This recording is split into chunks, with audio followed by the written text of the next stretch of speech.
Երգիչ Արսեն Սաֆարյանի դուստրը Էլեն Սաֆարյանը իր ինստագրամյան էջի նոր հրապարակմամբ ակնարկել է սիրելի ունենալու մասին։ Նա շքեղ ծաղկեփնջով հոլովակ է հրապարակել։ Կից գրել՝ նա գիտի ինչպես հաճոյանալ։ Հրապարակումը հետևորդների շրջանում մեծ արձագանքի է արժանացել։ Մնում է սպասել, որ Էլենն առաջիկայում ավելի անկեղծ հրապարակումներով կպատմի իր անձնական կյանքի մասին։ Մալիա Հովհաննիսյանի «Life Room» հաղորդաշարի սեր շարքում հյուրընկալվել էին երգիչ Արսեն Սաֆարյանն ու դուստրը՝ արդեն դերասանուհի Էլեն Սաֆարյանը։ Star News-ը հետևեց հաղորդմանն առանձնացնելով հետաքրքիր մասեր։ Հաղորդման սկզբում Արսեն Սաֆարյանը պատմեց զավեշտալի մի դեպք։ Արդեն երևի թե 2 տարի է, որ Էլենը նկարահանվում է տարբեր ֆիլմերում։ Վերջերս Միացյալ Նահանգներում հանկարծ լսեցի «Վայ բարև ձեզ»։ Մտածեցի՝ դե սովորականի նման ինձ ճանաչել են։ Հավաքվեցին մի քանի տատիկներ, ովքեր նայել էին և նայում էին Էլենի մասնակցությամբ ֆիլմը։ Ես հպարտությամբ լսում էի իրենց կարծիքները։ 5 րոպե խոսելուց կոմպլիմենտներից հետո վերջում մի կին պտտվեց, ասեց՝ «Հա, իմիջիայլոց դուք էլ եք լավ երգում»։ Ինչքան գնում է, Արսեն Սաֆարյանը դառնում է Էլեն Սաֆարյանի պապան։ Խոսք եղավ հայր ու աղջիկ հարաբերությունների, կոնֆլիկտների և քննարկվող թեմաների մասին։ Արսեն Սաֆարյանն ասաց. «Տարբեր թեմաների մասին խոսում ենք։ Աղջիկդ երբ մեծանում է, կան թեմաներ, որոնք համ ուզում ես խոսել, համ մեջդ պապայի կռիվ է սկսվում։ Դու անհանգստանում ես իրա համար»։ Էլեն Սաֆարյանը ևս խոսեց թեմայի շուրջ։ «Պապան շատ լավ ընկեր է ինձ համար։ Երբ էմոցիոնալ եմ լինում, այդ պահերին միանգամից գնում եմ պապայի մոտ։ Լավ խորհուրդներ է տալիս։ Պապայից թաքցնել չի լինի և պետք էլ չի։ Շատ հաճախ խիստ ընտանիքներում մեծացած երեխաները որպես արդեն ծնող դառնում են ընկերներ իրենց երեխաների համար»։ Արսեն Սաֆարյանն այս մասին. «Ամեն դեպքում լրիվ ընկեր չի լինում դառնալ։ Ընկերական հարաբերություններ լինում են սակայն։ Ես կարծում եմ, որ պետք է ամենալավը, ամենաջերմը, ամենաբարին տաս։ Երբեմն ինձ այն մտքի վրա եմ բռնում, որ այ հայրս սենց է արել, բայց ես տենց չանեմ։ Շատ հարցերում էլ ասում եմ հայրս ճիշտ է եղել։ Հայրս շատ խիստ մարդ ա եղել, կարգ ու կանոնով եմ մեծացել։ Մենք Էլենին չէինք սպասում, տղա էինք սպասում։ Հիվանդանոցում ինձ 2 անգամ շատ վստահ ասել էին տղա եք ունենալու։ Ծնվեց, ասեցին շնորհավորում ենք, դուք գեղեցիկ աղջնակ եք ունեցել։ Ես ասում եմ ի՞նչ։ Կարծրատիպ չկար, ուղղակի իրենք էին էդպես ասել։ Էլենը եկավ և շատ անսովոր էր, վախենում էի գրկեի։ Երբ տատիկները կինս հանձնվում էին, չէր քնում, հենց լսում էր ձայնս, երգում էի ականջի տակ, քնում էր։ Էլենը առաջին անգամ զարմացել ու հուզվել էր, երբ իմ վրա հարձակվել էին»։ Էլեն Սաֆարյանը պատմեց երկրպագուների հանդիպման դեպքի մասին։ «Դա իմ մանկական տրավման է, ես մինչև հիմա հիշում եմ։ Մի ամբոխ հարձակվեց մեր մեքենայի վրա։ Ես 4-5 տարեկան էի, չէի հասկանում, որ դա պապային սիրելուց է»։ Արսեն Սաֆարյանը անգամ հիշեց, որ մի անգամ Էլենը հրել է երկրպագուներից մեկին և չի թողել, որ իր հետ նկարվի։ Խոսք եղավ երգչի առողջական խնդիրների, վիրահատության, քայլելու հետ կապված դժվարությունների մասին։ Մեծ հոգատարության մեջ էի բոլորի կողմից։ Նեղվում էի և մտքերը երբեմն տանում էին, բայց շուտ հետ էի բերում բացասական մտքերից։ Շատ էի տեսնում, որ տանը անտրամադիր են, բայց փառք Աստծո, անցանք։ Այդ ժամանակահատվածում ինձ շատ օգնեց կիթառներով ծրագիրը, նստած էի։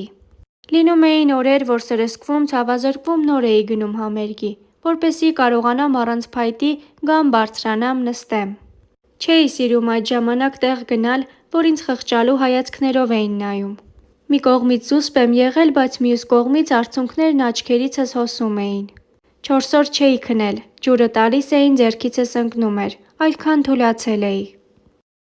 Նշենք նաև, որ վերջերս Արսեն Սաֆարյանը հյուր էր նաև «Կյանքի ուղիներով» հաղորդմանը։ Նա հաղորդման շրջանակներում խոսել էր մանկությունից։ «Ծնվել եմ 6 կիլոգրամ և այդ հիվանդանոցի ռեկորդն եմ համարվել։ Շատ ուշ եմ քայլել, որովհետև ծանր եմ եղել։ Ուշ եմ խոսել, բայց հետո սկսել եմ երգել։ Ես նույնիսկ հոտերն եմ հիշում, մանկության համերն եմ հիշում։ Տատիս գոգնոցն եմ հիշում, որ միշտ ջեմով կոնֆետ էր լինում գրպանում։ Մենք սիրում էինք մեր բաբոյի կոնֆետները։ Տեղափոխվեցինք Հրազդան, պարտեզ ընդունվեցի, սիրահարվեցի։ Մի աղջիկ կար, Ալվինա էր անունը, սիրում էի իրեն։ Հրաշք մանկություն էր, որովհետև հեռախոսների, լապթոփների մեջ չէինք։ Իրական շփվում էինք, նեղվում էինք, նեղացնում էինք, ներողություն էինք խնդրում, իրական էր ամեն ինչ։ Առաջին դասարանում խնդրեցի մայրս տարավ Պիոներ պալատ նկարչության։ 1 տարի հետո գնացի ֆուտբոլի։ Ավելի ուշ արդեն նկարչությունը վերափոխվեց քանդակագործության, իսկ ֆուտբոլը՝ խոտի հոկեյի։ Քանի որ Հրազդանում լավ զարգացած էր, որտեղ մեծ հաջողություններ ունեցա։ Տեսա, որ եղբայրս Արթուրը երբ նվագում է, աղջիկները սիրում են իրեն։ Մտածեցի ես էլ երգեմ, նվագեմ կսիրեն, ինչ-որ չափով հաշվարկը ստացվել է։ Կիթառին մոտեցել եմ 8-րդ դասարանից։ Դժվար տարիներ էին։ Ես չգիտեի, որ պիտի բեմ բարձրանամ, հերիք չի մի հատ էլ երգեմ ու ինձ լսեն։ Նախօրոք որևէ բան պլանավորված չէր։ Հետաքրքիր հանդիպումները բերեցին ինձ այլ տեղ։ Առաջին փուլում իմ երգը գիտեին, բայց ինձ չգիտեին։ Հաճախ է եղել, որ իմ կողքին խոսում էին իմ մասին, բայց չեն հասկացել, որ երգիչը հենց ես եմ, քանի որ դեմքով չէին ճանաչում։ Հուզվում էի այդ ժամանակ շատ։ Առաջին երգի գործիքավորման համար $30 ուզեցին։ Այն ժամանակ ինձ $30 որտեղից պիտի լիներ։ Որոշեցի, որ կգնամ, կաշխատեմ, կհավաքեմ եւ այլն։ Դասընկերուհուս մոտ գումար կար, իրեն օծանելիքի գումար էին տվել։ Ասեց սա վերցրու, ոչ մեկ չի իմանա։ Ասեցի միայն վերադարձնելու պայմանով։ Ընդունվեցի աշխատանքի եւ 2000 դրամ էի աշխատում։ Մեկը աջ գրպանինս, մյուսը ձախ, այո երգի մրցույթին։ Հերթական 267-րդն էի, չէր էլ նայում մասնակիցների վրա, միայն լսում էր։ Երբ վատ էր լինում, դադարեցնում էր։ Վերջին օրն էի հերթագրվել, բարձրացա բեմ եւ սկսեցի երգել։ Աչքիս տակով նայում էի, մտածում երբ է ասելու ստոպ։ Տեսնեմ չի ասում, բայց չի էլ նայում, երբ երգեցի երգի «Բայց դու չես գալիս» մասը, նայեց վրաս, վախեցած միկրոֆոնն իջեցրեցի։ Ասեց չէ, երգի։ Ես ամբողջ երգը երգեցի։ Երգը վերջացավ եւ մրցակիցներիցս սկսեցին ծափահարել։ Կանչեց, ասեց բարձրացի, կգամ կխոսենք։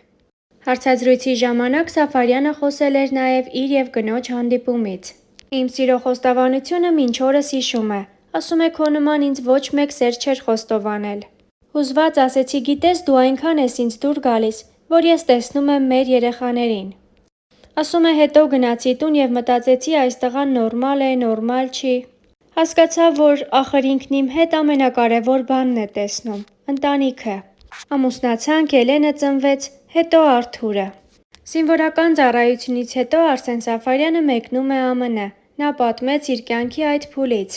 Դժվար ժամանակներ էին ինձ համար, սթրեսներով, մեկ իրականությունից մեկ այլ իրականություն։